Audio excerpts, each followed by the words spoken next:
The Casa de Don Pedro is a very, very important institution in our city. I heard so much about Don Pedro Albizu Campos growing up in my household. In fact, I have a picture of Don Pedro Albizu Campos over my computer. His fight and struggle for independence, for democracy in Puerto Rico, which is still ongoing. And the principles he represented, which I believe are the same principles that the institution La Casa represents as well. Named after Pedro Albizu Campos, who was a Puerto Rican freedom fighter.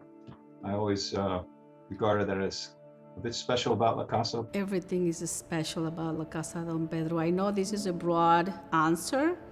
Everything's special. Why? Because everyone who steps into any of the doors of La Casa doesn't leave with empty hands. All the services that La Casa offer is for everyone, without discriminating any race or language. And all the people that come and receive the services that we provide, they are empowered to overcome. The special thing about this organization is the people. And I mean people inside La Casa, the employees, the board of directors, but the people that we help as well. Is everywhere I go, if I'm wearing something that says La Casa, everybody always just happy, thanking me for how much they have benefited from the programs, different services that La Casa has offered.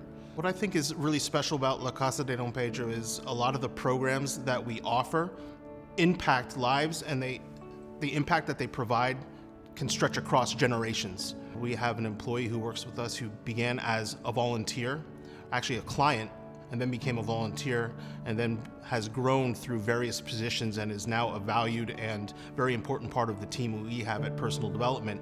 And now her son works as well with La Casa, and her grandson is in the pre-K program. La Casa has had an impact on her family across now 3 generations.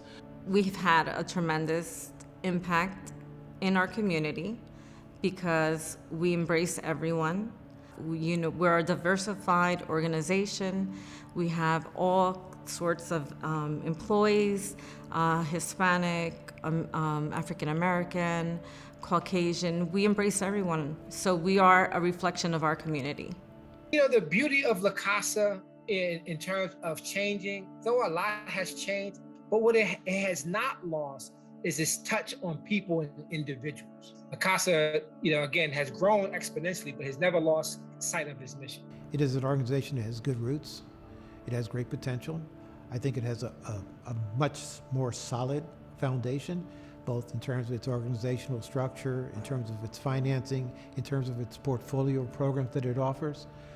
I think it can continue to mature in a way that it can be not only just the premier organization here in Newark, but I think it can stand out as an example of what community development can be and how a community-based organization can be a catalyst for its community, but also be in service for its community by engaging people in meaningful ways and providing them with the necessary elements that make for quality of life.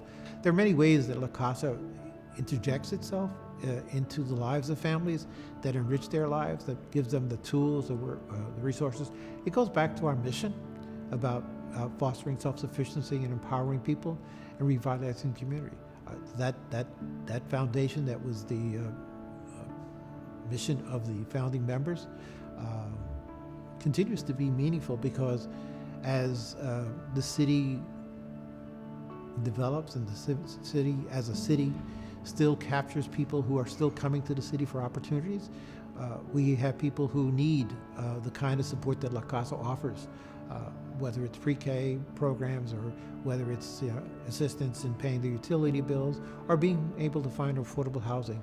So the other thing that impresses me so much is the comprehensive approach. We're tackling systemic racism and inequality and social justice issues from so many lenses, whether it's early childhood education, school-age childcare, summer camps, housing counseling, home buyer programs, weatherization, you name it, we're doing it, and we're trying to get to a place where we can do it all in a comprehensive fashion. So it's really an agency that is involved in neighborhood revitalization. I could go on and on, but all the services are there. Now it's a matter of making sure it's comprehensive, it's holistic, and that we continue the struggle and make sure that we are attacking systemic issues and not just solving individual problems. I have relationships that go back some 50 years of people that I've worked with that I valued in any of the offices I've had for the last almost 50 years. There's a picture of Belamina de Camargo, was a peasant farmer in Colombia that I worked with. She taught me what community development was, taught me about what community leadership was.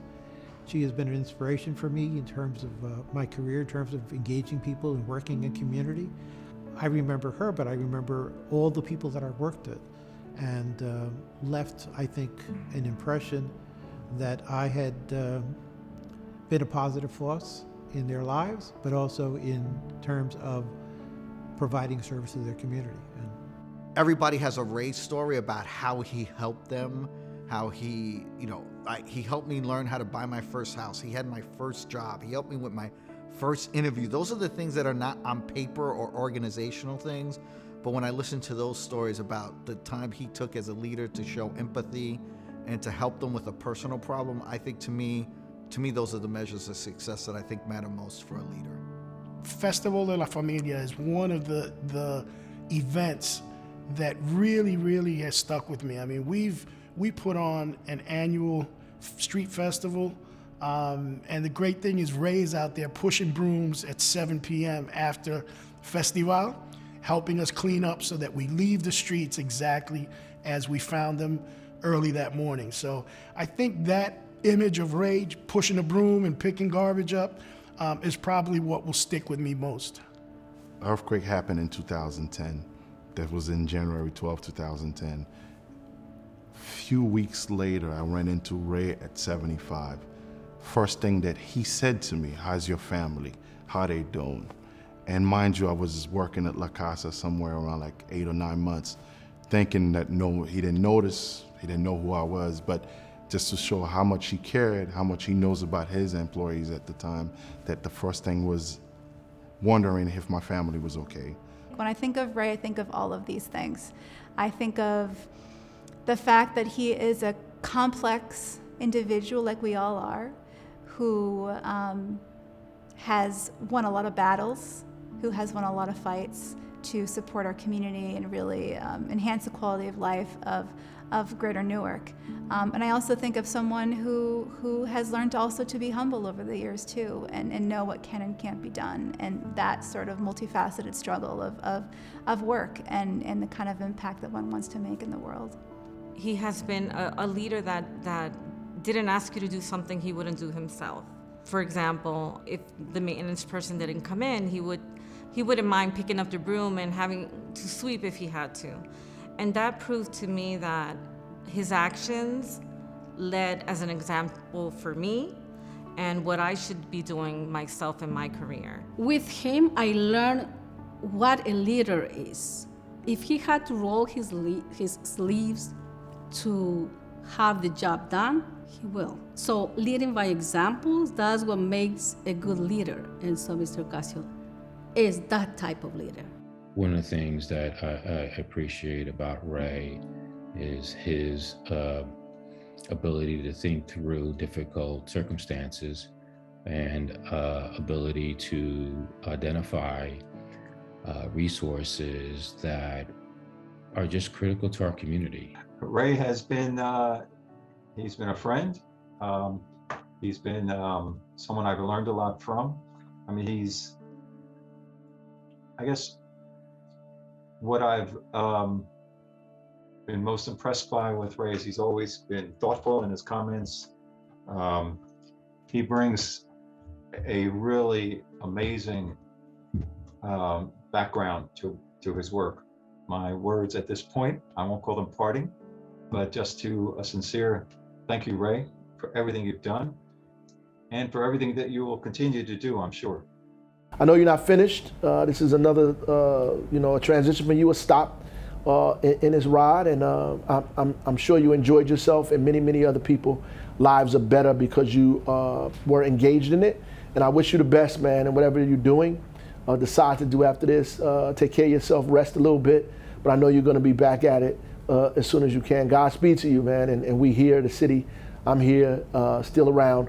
If you need to discuss, talk, partner, we still here. God bless you. Ray, I will miss the coffee and donuts that you and I shared over the many conversations we had over the years around how to make life better for Newark's children and families. Sir, you have done a tremendous job over these 25 years in taking La Casa from point A to point B, but setting it up for its next 50 years of success. You should be proud, young man. You did a great job. Enjoy retirement. On behalf of the board, I want to thank you for your 23 years of service to La Casa and to the Newark community. You've been a champion throughout the years. You served La Casa with great honor, integrity, and dignity.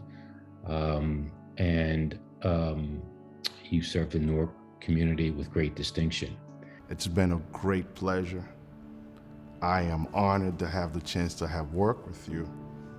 Our endless battle going to DCA for you to be our champion. So thank you. Thank you for all I've learned. Thank you for all your resilience, and good luck.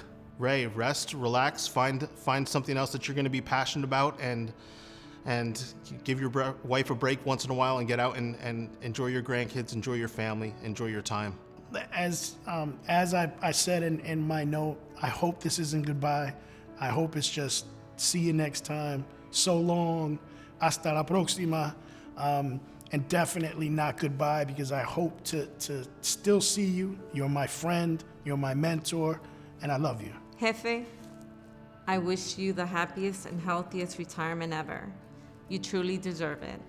I hope you have many wonderful hikes and travels along with your family and friends. You will truly be missed. What can I say, Ray?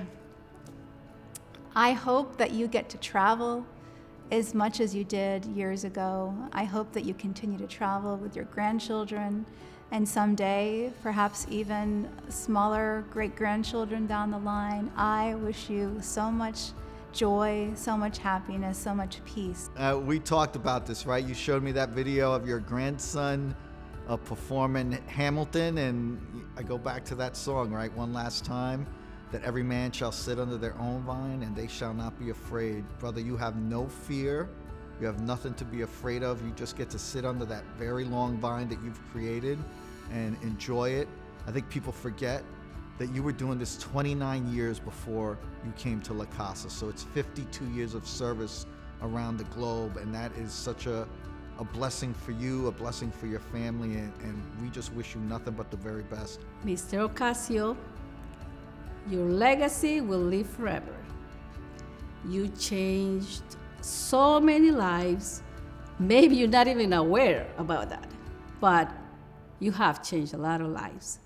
Most importantly, you are leaving, like I said before, a legacy that everybody will remember, will follow, will keep on your legacy, will be working towards your dreams that may not have been achieved yet, but here are we, you planted the good seeds, so we will make it come true. So have a great retirement. You will be missed tremendously. Thank you for everything, Mr. Ocasio.